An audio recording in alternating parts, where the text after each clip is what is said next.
मध्य प्रदेश और छत्तीसगढ़ में बीजेपी ने अब अपने प्रत्याशियों की सूची अब जारी कर सकती है। मध्य प्रदेश में 39 प्रत्याशियों के नामों का ऐलान हो चुका है। तो बड़ी खबर हम इस वक्त आपको बता रहे हैं, जहां मध्य प्रदेश और छत्तीसगढ़ में बीजेपी ने अपने प्रत्याशियों की सूची जारी कर दी है।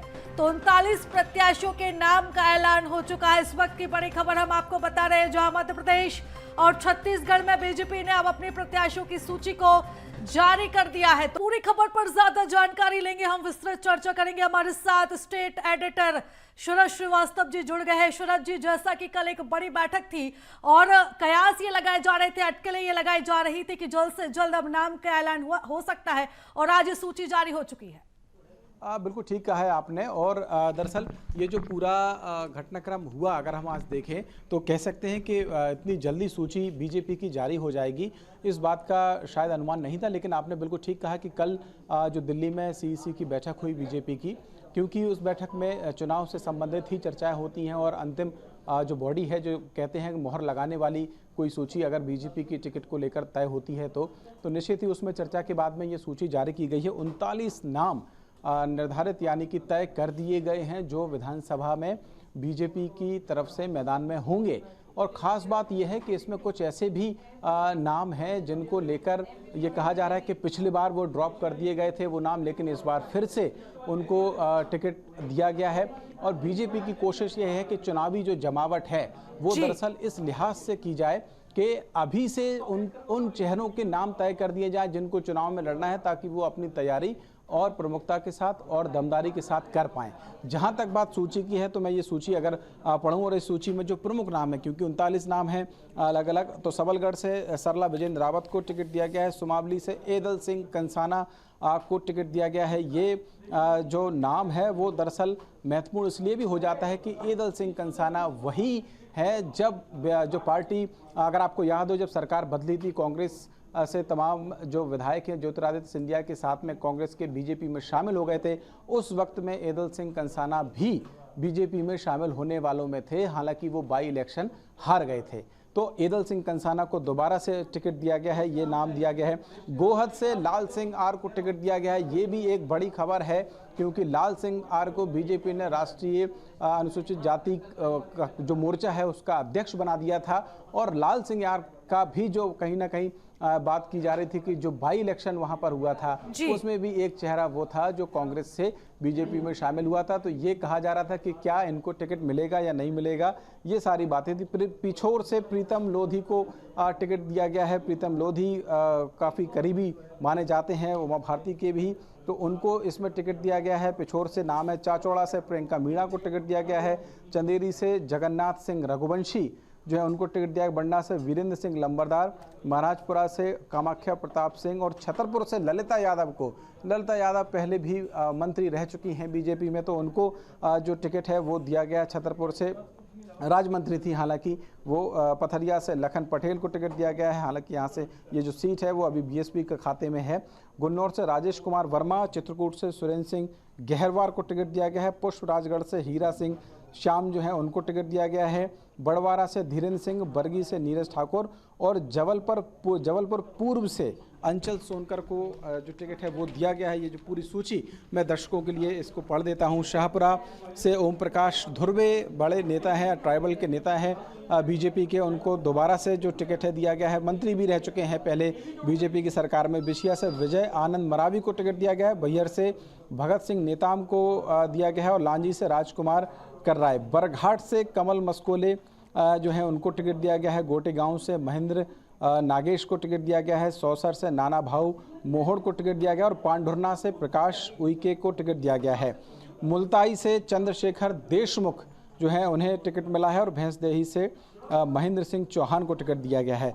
भोपाल उत्तर से ये जो है राजधानी का जो गणित है उसमें भी 2 जो सीटें हैं भोपाल की उनमें नाम तय कर दिए गए हैं। और ख़ास बात यह है कि आलोक शर्मा को भोपाल उत्तर से टिकट दिया गया है। आलोक शर्मा बीजेपी के उम्मीदवार होंगे भोपाल उत्तर से। आलोक शर्मा के बारे में मैं आपको बता दूं कि ये भोपाल के जो मेयर हैं वो भी रह चुके हैं, और पिछले काफ़ी वक्त से उनकी जो कोशिश है वो इस बात को लेकर चल रही थी कि टिकट उनको मिल जाए, और कहीं ना कहीं इस सूची के बाद ये तय हो गया है कि वो भोपाल उत्तर से बीजेपी के दावेदार होंगे। भोपाल मध्य से ध्रुव नारायण सिंह को भी जो टिकट है वो दिया गया है। सोनकच्छ से राजेश सोनकर और महेश्वर से राजकुमार मेव, कसरावत से आत्माराम पटेल और अलीराजपुर से नागर सिंह चौहान को टिकट दिया गया है। झाबुआ से जो भानु भूरिया हैं उनको टिकट दिया गया है। इसी तरीके से पेटलाबाद में निर्मला भूरिया, कुक्षी से जयदीप पटेल, धर्मपुरी से कालू सिंह ठाकुर, राव से मधु वर्मा और तराना से ताराचंद गोयल और घटिया से जो जैन की जो सीट है विधानसभा की सतीश मालवीय को टिकट दिया गया है। तो कुल मिलाकर ये कह सकते हैं कि 39 दावेदार 230 में से तय कर दिए गए हैं। ये जो पहली सूची है वो बीजेपी ने जारी कर दी है। जी बिल्कुल शरद जी, और 20 अगस्त को भी आगामी बैठक होने जा रही है ग्वालियर में, तो क्या उससे पहले भी अब दूसरी सूची जो है बीजेपी जारी कर सकती है?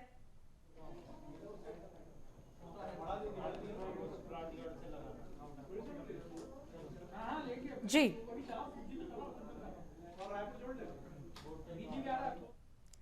तो हम लौटेंगे हमारे स्टेट एडिटर की तरफ। उससे पहले हम आपको जानकारी दे दें कि सूची जारी हो चुकी है। 39 प्रत्याशियों के नामों का ऐलान हो चुका है। तो लगातार हम आपको लिस्ट भी बता रहे हैं जिन नामों पर अब पार्टी ने भरोसा जताया है। तो बता दें कि चांचौड़ा से अभी सूची जारी हुई है। चांचौड़ा से प्रत्याशी के नाम का ऐलान हुआ है। तो वहीं अगर गोहद की बात करें तो लाल सिंह आर्य का नाम सामने आ रहा है। सबलगढ़ से सरला रावत पर पार्टी ने भरोसा जताया है। तो वहीं सुमावली से एंदल सिंह कंसाना, और अगर पिछोर से बात करें तो प्रीतम सिंह लोधी पर पार्टी ने भरोसा जताया है। तो गोहद से लाल सिंह आर्य जिनके नाम का ऐलान हुआ है, पिछौर से प्रीतम लोधी जिनके नाम का ऐलान हुआ है, और इसी के साथ चाचौड़ा से प्रियंका मीणा जिनके नाम पर अब मोहर लग चुकी है।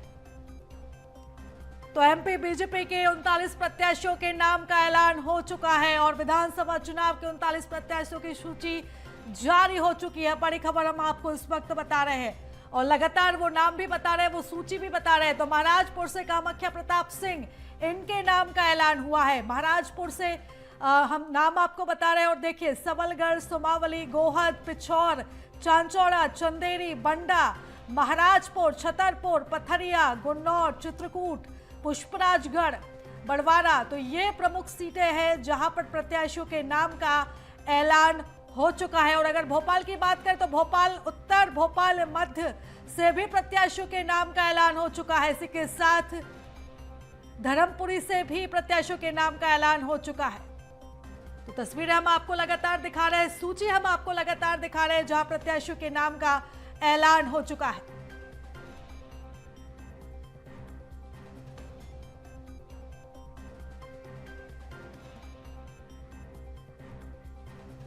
तो सुमावली से इंदल सिंह कंसाना, उनके नाम पर मोहर लगी है, और गोहद से लाल सिंह आर्य, इनके नाम पर पार्टी ने भरोसा जताया है।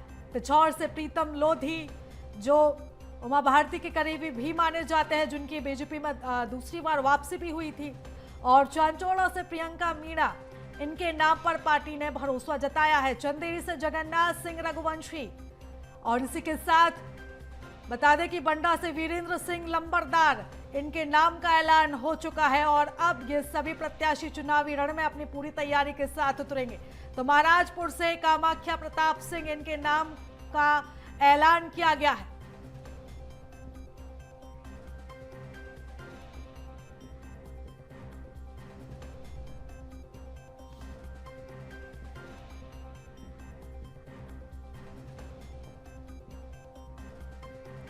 तो मध्य प्रदेश की हमने बात करी, मध्य प्रदेश की सूची हमने दिखाई, और अब हम बात करेंगे छत्तीसगढ़ की, जहां 21 प्रत्याशियों के नाम का ऐलान हो चुका है। और हमारे साथ छत्तीसगढ़ से संवाददाता शिखर देवांगन जुड़ गए हैं। शिखर, बड़ी खबर है इस वक्त की, और 21 नामों का ऐलान हो चुका है।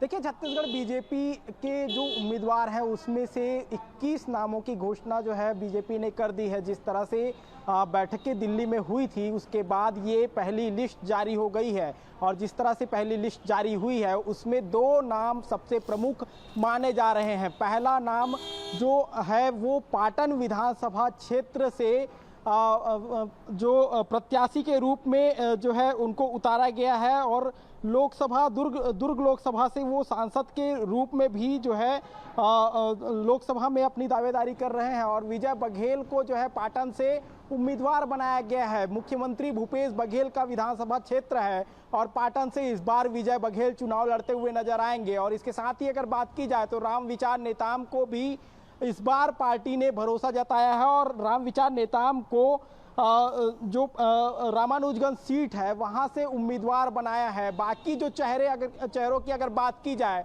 तो कुछ जो चेहरे हैं वो पूर्व विधायकों के चेहरे हैं, जबकि ज़्यादातर चेहरे जो है वो नए हैं। इस बार जिस तरह की समीकरण छत्तीसगढ़ बीजेपी में लगातार जो देखने को मिल रहा था वो इस बार भी देखने को मिल रहा है और नए जो चेहरे हैं उन्हें मौका दिया गया है। जो पहली लिस्ट जारी हुई है 21 विधानसभा क्षेत्रों को लेकर, उसमें ज़्यादातर ऐसे चेहरे हैं जो पहली बार विधानसभा में अपनी दावेदारी प्रस्तुत कर रहे हैं। और 21 नामों में अगर बात की जाए तो सबसे ज़्यादा जो 10 एसटी सीटें हैं उन एससी सीटों के प्रत्याशियों की घोषणा बीजेपी ने कर दी है। प्रदेश में 29 विधानसभा सीटें ऐसी है जहां एसटी के लिए आरक्षित है, लेकिन जो पहली सूची जारी हुई है उसमें 10 एसटी सीटों पर प्रत्याशियों की घोषणा बीजेपी ने कर दी है। और जिस तरह का समीकरण बनता हुआ नजर आ रहा था, हम साफ तौर पे इससे पहले भी लगातार इस बात का जिक्र करते रहे हैं कि बीजेपी सबसे ज्यादा फोकस एसटी और एससी विधानसभा सीटों को लेकर कर रही है।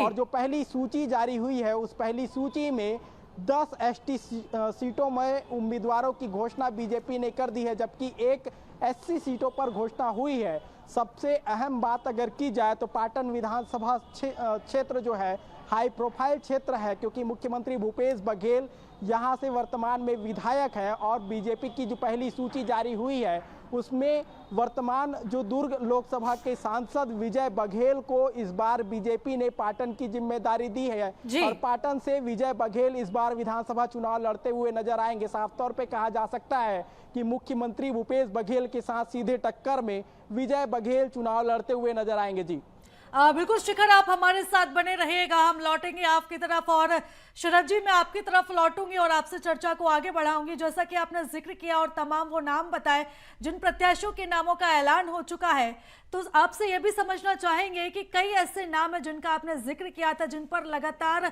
जो रस्साकसी का दौर था वो लगातार जारी था, गहमा गहमी का दौर भी जारी था और फिर आखिरकार उन्हीं के नाम पर मोहर लगी और पार्टी ने ऐलान कर दिया। बिल्कुल ठीक कहा है आपने। और दरअसल जो नाम है, जैसा मैंने पहले भी कहा था कि अभी नाम जो तय हुए हैं उसमें ये देखना कि जो नाम कई ऐसे भी नज़र आ रहे हैं। एक अटकल ये भी लगाई जा रही थी कि क्या वो जो सिंधिया के साथ में या सिंधिया समर्थक नेता आए थे उस वक्त में जब वो शामिल हुए थे, क्या उनको भी टिकट दिया जाएगा या नहीं दिया जाएगा। तो उसके बारे में मैंने जैसा आपको बताया कि ईदल सिंह कंसाना उस दौरान में आए थे। हालांकि मैंने फिर आपसे कहा कि बाई इलेक्शन वो हालांकि हार गए थे, लेकिन फिर भी उनको इस बार जो है टिकट दिया गया था। इसी तरीके से लाल सिंह आर्य के बारे में अगर हम बात करें तो वो भी जो चुनाव है उसमें उनकी स्थिति खराब रही थी, लेकिन अब एक बार फिर से लाल सिंह आर्य को दिया गया है चुनाव, क्योंकि उनको राजनीतिक तौर पर एक बड़ी जिम्मेदारी बीजेपी की ओर से राष्ट्रीय स्तर पर दे दी गई थी। तो ये भी समीकरण लगाए जा रहे थे कि क्या वाकई में उनको टिकट मिलेगा या नहीं मिलेगा, लेकिन अब उस पर भी पर्दा छट गया है। कुछ पुराने चेहरों पर भी जो दाव है वो पार्टी ने लगाया है। इस सूची को अगर हम देखें, जैसे मैंने कहा कि ललिता यादव का जो नाम है वो आया, पिछली बार चुनाव में टिकट को लेकर वो काफ़ी कशमकश उनकी ओर से रही थी, लेकिन फिर से जो है एक बार भरोसा उनके ऊपर जताया गया है। और कई ऐसे जो नाम हैं वो एससी और एसटी मैं देख पा रहा हूँ इस सूची में, जितना अभी एनालिसिस किया है उसमें 8 ऐसे जो सीटें हैं, 39 जो सीट्स तय की हैं बीजेपी ने, उनमें से 8 ऐसी हैं जो एससी हैं जिन पर बीजेपी ने अपने जो चेहरे हैं वो तय कर दिए हैं। तो कुल मिलाकर ये कह सकते हैं इस पूरी सूची को देखने के बाद में कि बीजेपी ने अपने जो पत्ते हैं अभी से पहली बार जो अपने पत्ते हैं पहली सूची में खोले हैं। 230 जो सीटें हैं उनमें से 39 जो नाम है वो बीजेपी की ओर से तय कर दिए गए हैं। हालांकि कोई बड़ा चेहरा या बड़ा नाम इसमें जो फिलहाल मंत्री पद पे हों, उन सूची को उनको देखना होगा कि उनमें अभी नाम नहीं आए हैं तो क्या उनको लेकर अभी कुछ कशमकश चल रही है कि कितने मंत्रियों के नाम रहेंगे टिकट में, क्या उनके टिकट भी कट सकते हैं।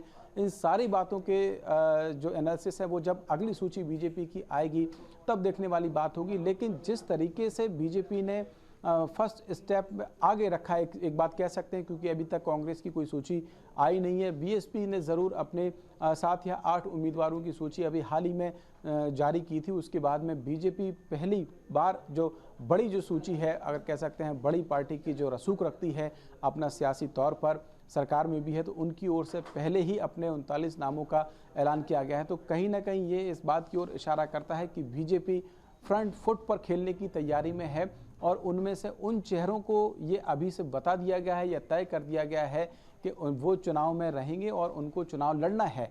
क्योंकि अगर आप देखें तो चुनाव नवंबर में होने हैं। अभी आचार संहिता जो है ये अनुमानित है, करीब 45 डेज का वक्त रहता है तय आचार संहिता लागू होने में, तो वो भी नहीं लगी है। करीब 3 महीने का जो वक्त है वो अभी भी चुनाव होने में है। ऐसे में पर्याप्त समय इन जो प्रत्याशी हैं जिनके नाम अधिकृत तौर पर तय कर दिए गए हैं तो उनको मिलेगा और रणनीतिक तौर पर वो अपनी स्थिति बीजेपी की नज़र में मजबूत कर पाएंगे।